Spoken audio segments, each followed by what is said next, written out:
الحمدللہ رب العالمین والصلاة والسلام علی سید المرسلین نبینا محمد وعلی آلہ وصحبہ اجمعین۔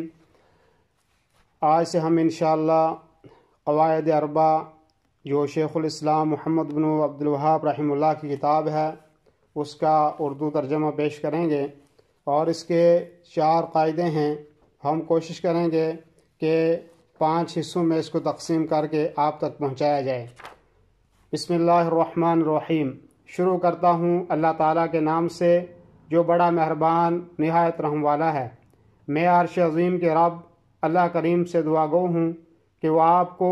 دنیا آخرت میں اپنا دوست بنائے، اور آپ جہاں کہیں بھی رہیں اللہ تعالیٰ آپ کو ببرکت بنائے، اور آپ کو ان لوگوں میں سے کر دے جو نعمت ملنے پر شکر ادا کرتے ہیں، آزمائش میں مبتلا ہونے پر صبر کرتے ہیں، اور گناہ کا ارتکاب ہو جانے پر مغفرت طلب کرتے ہیں، کیونکہ بلا شبہ یہ تینوں صفات سعادت مندی کا عنوان ہیں۔ یہ بات جان لو اللہ آپ کو اپنی اطاعت و فرمانبرداری کی طرف رہنمائی فرمائے کہ حنیفیت ابراہیم علیہ السلام کی ملت کا نام ہے، اور وہ یہ ہے کہ آپ تنہا اللہ تعالیٰ کی عبادت کریں، بندگی کو اسی کے لیے خالص کرتے ہوئے، جیسے کہ اللہ نے فرمایا ہے، میں نے جنات اور انسانوں کو محض اس لیے پیدا کیا ہے کہ وہ صرف میری عبادت کریں۔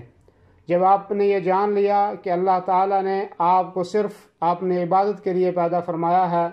تو یہ بھی جان لیں کہ بغیر توحید کے کسی بھی عبادت کو حقیقی معنوں میں عبادت نہیں کہا جا سکتا، بالکل ایسے ہی جیسے کہ کسی نماز کو بغیر طہارت یعنی وضو کے صحیح طور پر نماز نہیں کہا جا سکتا۔ اسی لیے جب عبادت میں شرک داخل ہو جاتی ہے تو وہ عبادت فاسد ہو جاتی ہے، جیسا کہ طہارت کے بعد حدث لاحق ہو جائے تو طہارت زائل ہو جاتی ہے۔ جب آپ نے یہ اچھی طرح سے جان لیا کہ عبادت میں جب شرک کی آمیزش ہو جائے تو وہ اس سے فاسد کر دیتی ہے اور عمل کو برباد کر دیتی ہے، اور اس کا مرتکب ہمیشہ ہمیشہ کے لیے جہنم کا مستحق ہو جاتا ہے، تو آپ کو اس سے بخوبی علم ہو چکا ہوگا کہ آپ کے لیے سب سے اہم اور ضروری اس شرک کی معرفت ہے۔ امید ہے کہ اللہ آپ کو اس شرک کے جال سے نجات دے، اور وہ اللہ کے ساتھ شرک کا جال ہے جس کے بارے میں اللہ تعالیٰ کا فرمان ہے، یقیناً اللہ تعالیٰ اپنے ساتھ شریک کیے جانے کو نہیں بخشتا، اور اس کے سوا جس سے چاہے بخش دیتا ہے۔ اور یہ شرک سے نجات ان 4 قواعد کی معرفت سے حاصل ہوتی ہے جنہیں اللہ تعالیٰ نے اپنی کتاب قرآن کریم میں ذکر فرمایا ہے۔ قواعد اربع کے تعلق سے یہ پہلا قاعدہ ہے، یہ جان لیں کہ جن کفار و مشرکین سے اللہ کے رسول صلی اللہ علیہ وسلم نے جنگ کی وہ اس بات کا اقرار کرنے والے تھے کہ اللہ تعالیٰ ہی خالق اور مدبر ہے، لیکن اس اقرار نے انہیں اسلام میں داخل نہ کیا۔ اس کی دلیل اللہ تعالیٰ کا یہ ارشاد ہے، آپ کہیے کہ وہ کون ہے جو تم کو آسمان اور زمین سے رزق پہنچاتا ہے،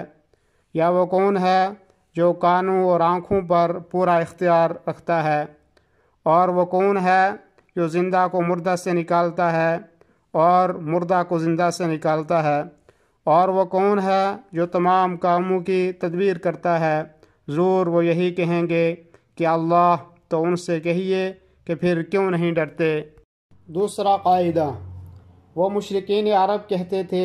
کہ ہمارا غیر اللہ کو پکارنے اور ان کی طرف متوجہ ہونے کا مقصد صرف شفاعت اور تقرب الہی کا حصول ہے۔ قربت کی دلیل اللہ تعالیٰ کا یہ فرمان ہے، اور جن لوگوں نے اس کے سوا اولیاء بنا رکھے ہیں اور کہتے ہیں کہ ہم ان کی عبادت صرف اس لیے کرتے ہیں کہ یہ بزرگ اللہ کی نزدیکی کے مرتبہ تک ہماری رسائی کرا دیں گے، یہ لوگ جس کے بارے میں اختلاف کر رہے ہیں اس کا سچا فیصلہ خود کرے گا۔ جھوٹے اور ناشکرے لوگوں کو اللہ تعالیٰ راہ نہیں دکھاتا۔ اور شفاعت کی دلیل اللہ تعالیٰ کا یہ فرمان ہے، اور یہ لوگ اللہ کے سوا ایسی چیزوں کی عبادت کرتے ہیں جو نہ ان کو ضرر پہنچا سکیں اور نہ ان کو نفع پہنچا سکیں، اور کہتے ہیں کہ یہ اللہ کے پاس ہمارے سفارشی ہیں۔ شفاعت کی دو قسمیں ہیں، نمبر 1 منفی شفاعت اور نمبر 2 مثبت شفاعت۔ منفی شفاعت وہ شفاعت ہے جو غیر اللہ سے ایسی چیز کے بارے میں طلب کی جائے جس پر اللہ کے علاوہ کوئی بھی قادر نہیں۔ اس کی دلیل اللہ تعالیٰ کا یہ ارشاد ہے، اے ایمان والو، جو ہم نے تمہیں دے رکھا ہے اس میں سے خرچ کرتے رہو، اس سے پہلے کہ وہ دن آئے جس میں نہ تجارت ہے نہ دوستی اور شفاعت، اور کافر ہی ظالم ہیں۔ مثبت شفاعت یہ ایسی شفاعت ہے جو اللہ سے طلب کی جائے اور شفاعت کرنے والے کی شفاعت کی اجازت کے ذریعے عزت افزائی کی جاتی ہے، اور جس کی شفاعت کی جائے وہ ایسا شخص ہو جس کے قول و عمل سے اللہ تعالی راضی ہو اور اس کے لیے شفاعت کی اجازت ہو، جیسے کہ اللہ تعالی نے فرمایا، کون ہے جو اس کی اجازت کے بغیر اس کے سامنے شفاعت کر سکے۔ تیسرا قاعدہ، نبی کریم صلی اللہ علیہ وسلم کا ظہور ایسے لوگوں میں ہوا جو اپنے عبادتوں میں متفرق تھے۔ ان میں سے کچھ فرشتوں کو پوجتے تھے اور کچھ انبیاء و صالحین کو پوجتے تھے، کچھ درختوں اور پتھروں کی پوجا کرتے تھے، اور بعد سورج اور چاند کی پرستش کرتے تھے۔ رسول اللہ صلی اللہ علیہ وسلم نے ان سب سے جنگ کی اور ان کے درمیان کوئی تفریق نہیں کی۔ اس کی دلیل اللہ تعالیٰ کا یہ ارشاد ہے، اور تم ان سے اس حد تک لڑو کہ ان میں شرک کا فتنہ باقی نہ رہے اور دین اللہ ہی کا ہو جائے۔ سورج اور چاند کی پرستش کی دلیل اللہ تعالیٰ کا یہ فرمان ہے، اور دن رات اور سورج چاند بھی اسی کی نشانیوں میں سے ہیں۔ تم سورج کو سجدہ نہ کرو اور نہ چاند کو، بلکہ سجدہ اس اللہ کے لیے کرو جس نے ان سب کو پیدا کیا ہے، اگر تمہیں اس کی عبادت کرنی ہے۔ فرشتوں کی عبادت کی دلیل اللہ تعالیٰ کا یہ فرمان ہے، اور یہ نہیں ہو سکتا کہ وہ تمہیں فرشتوں اور نبیوں کو رب بنا لینے کا حکم کرے۔ انبیاء کرام کی عبادت کی دلیل اللہ تعالیٰ کا یہ فرمان ہے، اور وہ وقت بھی قابل ذکر ہے جب کہ اللہ تعالیٰ فرمائے گا کہ اے عیسیٰ ابن مریم، کیا تم نے ان لوگوں سے کہہ دیا تھا کہ مجھ کو اور میری والدہ کو اللہ کے علاوہ معبود بنا لینا؟ عیسیٰ علیہ السلام عرض کریں گے کہ میں تو تجھ کو منزہ سمجھتا ہوں، مجھ کو کسی طرح زیبا نہ تھا کہ میں ایسی بات کہتا جس کے کہنے کا مجھ کو کوئی حق نہیں۔ اگر میں نے کہا ہوگا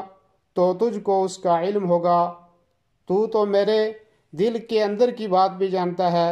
اور میں تیرے نفس میں جو کچھ ہے اس کو نہیں جانتا، تو تمام عیبوں کا جاننے والا ہے۔ نیک اور صالح لوگوں کی عبادت کی دلیل اللہ تعالیٰ کا یہ فرمان ہے، جنہیں یہ لوگ پکارتے ہیں، خود وہ اپنے رب کے تقرب کی جستجو میں رہتے ہیں کہ ان میں سے کون زیادہ نزدیک ہو جائے۔ وہ خود اس کی رحمت کی امید رکھتے ہیں اور اس کے عذاب سے خوف زدہ رہتے ہیں۔ درختوں اور پتھروں کی پوجا کی دلیل اللہ تعالیٰ کا یہ فرمان ہے،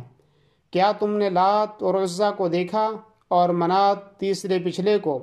اور ابو واقد لیثی رضی اللہ عنہ کی یہ حدیث ہے جس میں وہ کہتے ہیں، ہم نبی کریم صلی اللہ علیہ وسلم کے ساتھ حنین کے لیے نکلے اور ہم کفر کے زمانے سے ابھی بہت قریب سے گزرے تھے۔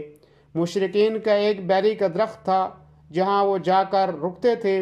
اور اس سے اپنا اسلحہ لٹکایا کرتے تھے۔ اس سے ذات انوات کہا جاتا تھا۔ چنانچہ راستے میں ہم لوگ ایک بیری کے درخت سے گزرے تو ہم نے عرض کیا کہ اے اللہ کے رسول صلی اللہ علیہ وسلم، ہمارے لیے بھی ایک ذات انوات مقرر فرما دیجئے جیسا کہ ان مشرکین کا ایک ذات انوات ہے۔ چوتھا قاعدہ، ہمارے دور کے مشرکین پرانے زمانے کے مشرکین سے کہیں زیادہ شرک میں مبتلا ہیں، کیونکہ پرانے زمانے کے مشرکین صرف خوشحالی کے زمانے میں شرک کرتے تھے، لیکن پریشانی و مشکلات کے وقت خالص اللہ کو پکارتے تھے، جبکہ ہمارے زمانے کے مشرکین خوشی اور غمی اور خوشحالی و پریشانی ہر حال میں شرک کا ارتکاب کرتے ہیں۔ اس کی دلیل اللہ تعالیٰ کا یہ ارشاد ہے، پس یہ لوگ جب کشتیوں میں سوار ہوتے ہیں تو اللہ تعالیٰ ہی کو پکارتے ہیں، اس کے لیے عبادت کو خالص کر کے پھر جب وہ انہیں خشکی کی طرف بچا لاتا ہے تو اس وقت وہ شرک کرنے لگتے ہیں، اور اللہ ہی سب سے زیادہ جانتا ہے۔ اور درود و سلام ہو محمد صلی اللہ علیہ وسلم پر اور ان کی آل پر اور ان کے تمام صحابہ پر۔